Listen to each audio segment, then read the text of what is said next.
Hey everyone, welcome to our full video review for the Sega NP9873-S. To start things off, we need to go over its specs, starting off with its CPU, which is an Intel 6700K. For the GPU, it's an NVIDIA GTX 1080 with 8GB of GDDR5 RAM. Memory inside is 16GB of DDR4 at 2400 MHz.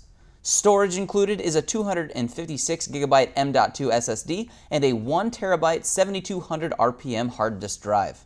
There's also the killer double-shot X3 integrated LAN and integrated Bigfoot killer N1535 wireless AC LAN plus Bluetooth 4.0. Powering the device is a removable 8-cell smart lithium-ion battery pack at 89 WH. It also has an included 2-megapixel FHD video camera above the 17.3-inch 3K QHD 120Hz TN anti-glare matte type screen at the resolution rate of 2560 by 1440 with G-Sync. On the left-hand side of the device, there are 2 RJ45 LAN ports, 3 USB 3.0 ports, 4 3.5mm jacks, including a 2-in-1 audio headphone port, microphone, line in, and line out. On the right-hand side of the device, there's 1 USB 3.0, a 6-in-1 card reader, 2 USB 3.1 Type-C ports, and 2 mini DisplayPort 1.3s, and the Kensington lock. On the back, there's an HDMI 2.0 output port, 1 USB 3.0 port, and the AC power adapter port. As for the keys and the keyboard, it is very solidly mounted and has little to no flex at all times, resulting in a solid typing experience. The key feel and response is good and are fairly quiet while under extreme typing loads or gaming input loads.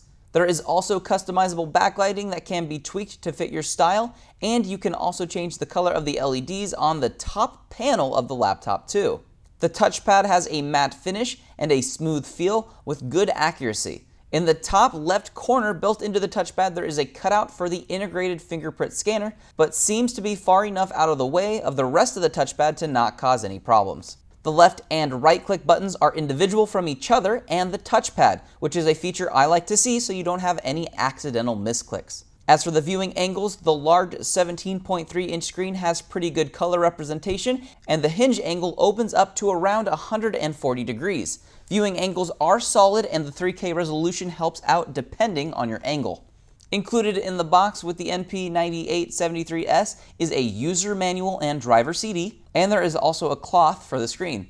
Some other bits that our review unit had with it were some padded feet for adding more SSDs, a metal hard drive mount, 2 square thermal pads, a couple extra screws, and some thermal paste.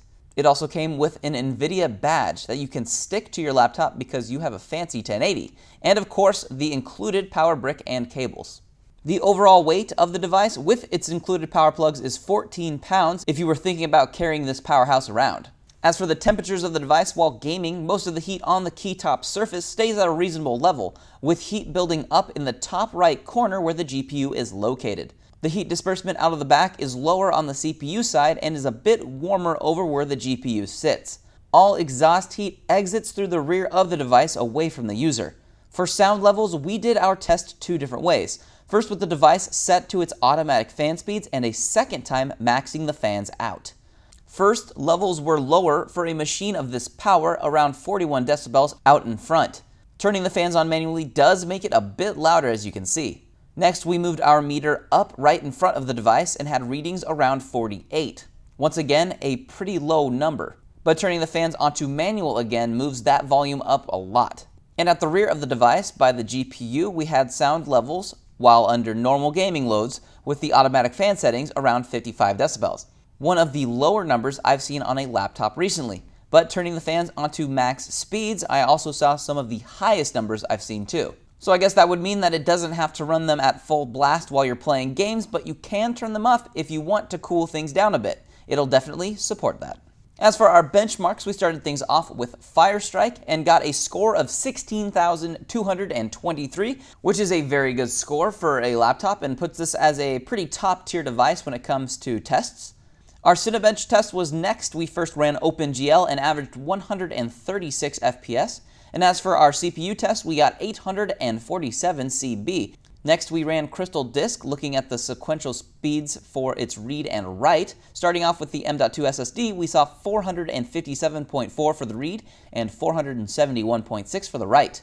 Moving on to the hard disk drive, we saw 126.1 for the read speed and 122.5 for the write.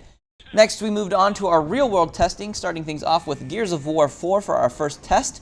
We tested it on medium, high, and ultra and averaged FPS numbers of 122, 112, and 89. As for the temperatures of the GPU and CPU, we left the fans to their automatic settings and had the GPU at 90 degrees Celsius and the CPU at 75 degrees.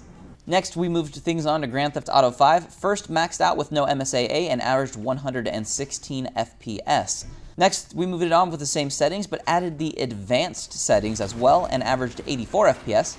And for our final test, we turned advanced settings off, but then turned MSAA on at ×4 and averaged 82 FPS. The GPU temperature and the CPU temperature were at 88 degrees Celsius and 85 degrees Celsius. Next, we ran Rise of the Tomb Raider on very high with FXAA, SMAA, and SSAA at ×2, getting 84 FPS, 75 FPS, and 54 FPS. The temperature of the GPU was at 90 degrees Celsius, and the CPU was at 71. And for our final test, we ran Dirt Rally on Ultra with the MSAA settings at ×2, 4, and 8, and got readings of 108, 98, and 79 FPS. The GPU once again was at 90 degrees Celsius, and the CPU was at 68 degrees. If you're looking to put a personal touch on your machine, be sure to check out our extensive customization options before checkout, including upgrades available to the display, GPU, RAM, storage, cooling, overclocking, custom paint, hydro and graphic wraps, laser etching, and much, much more. If there's any specific BIOS settings that you would like to see, make sure that you pause the video on any of the menus that you're seeing here now. If not, thanks for checking out the video, and be sure to check out the product link in the description, or leave any comments down below if you have questions for us here at Exotic PC. I've been Andrew, thanks for watching, and be sure to subscribe for future product overviews and reviews.